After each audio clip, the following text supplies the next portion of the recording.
Hi, a lot of people ask me for help for getting started selling on Amazon. And the first question I always ask is Amazon for you? Here I show you what you need to consider to understand if selling on Amazon using FBA is a good deal for you. I'm Eduardo. I have over 6 years of experience as an e-commerce owner with more than 10,000 clients and 3,500 different products in my website with a 7-figure annual revenue, selling through my own e-commerce and Amazon too. As you probably know, there are different ways of selling online. You can have your own e-commerce, you can use social media such as Facebook and Instagram, you can use a marketplace as eBay or Amazon, or you can use all of them together. Each of them has different logistics and costs. Let's talk about Amazon. You have basically two ways to sell on Amazon. The first one, you can only advertise your products on Amazon and you are responsible for all logistics, having to stock, pick and pack and ship the product to the customer and also handle returns when they happen.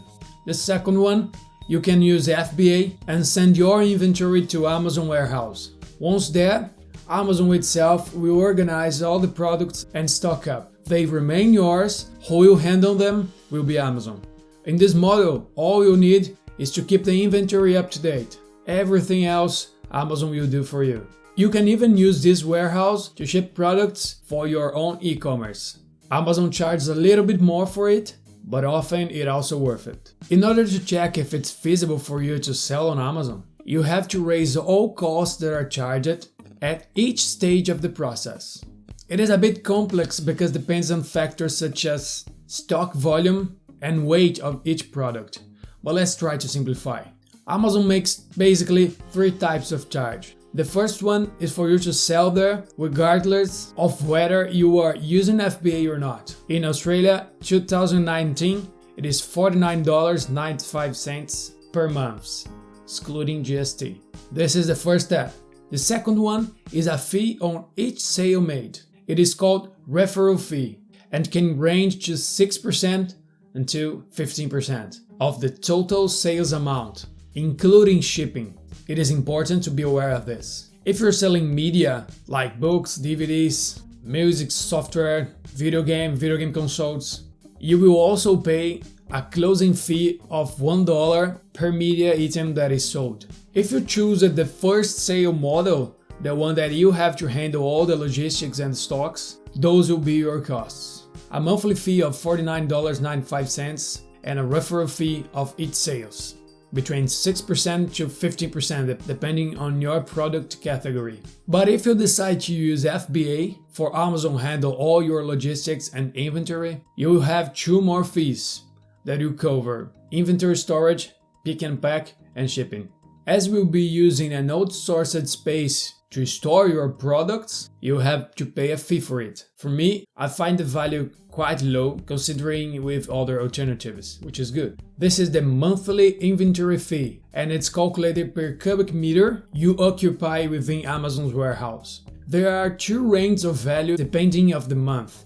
January to September is gonna be $19.40 per cubic meter per month. And between October and December, it's gonna be $26.50 per cubic meter per month. There is also an additional fee that is charged if your product exceeds 365 days storage a year. Remember, Amazon doesn't want its space occupied with non-selling products. I'll leave the link in the description with all those information. Lastly, you will have the fulfillment fees. As Amazon itself says, the fulfillment fee is a flat fee that you pay per unit based on the product type, its dimensions, and its weight, including picking and packing your orders, shipping and handling, customer service, and product return. This fee can range for $1.32 to $19.11 per product sold, depending on all of these variables. I will leave here some examples. We can see a mobile device case shipping on a small envelope of 100 grams or less. The fulfillment fee is $1.32. But if we're talking about a monitor, the fulfillment fee is going to be $14.59 per unit sold. At first, it may seem a high price, but it's worth remembering that this fee is included in addition to the handling of the product shipping. That's where the big difference between the 2 models lives. In the first model, you do not pay those fees, but you are responsible for shipping. And if you go for Australia Post without a volume contract, you will pay at least $8 for a small parcel. While using Amazon FBA,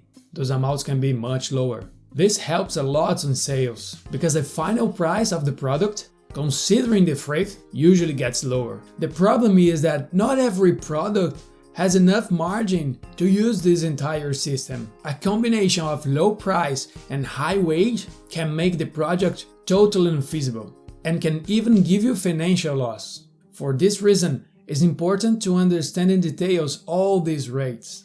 In addition to all the contents of this video, I'm leaving here in the description all the links you need to research and understand every detail.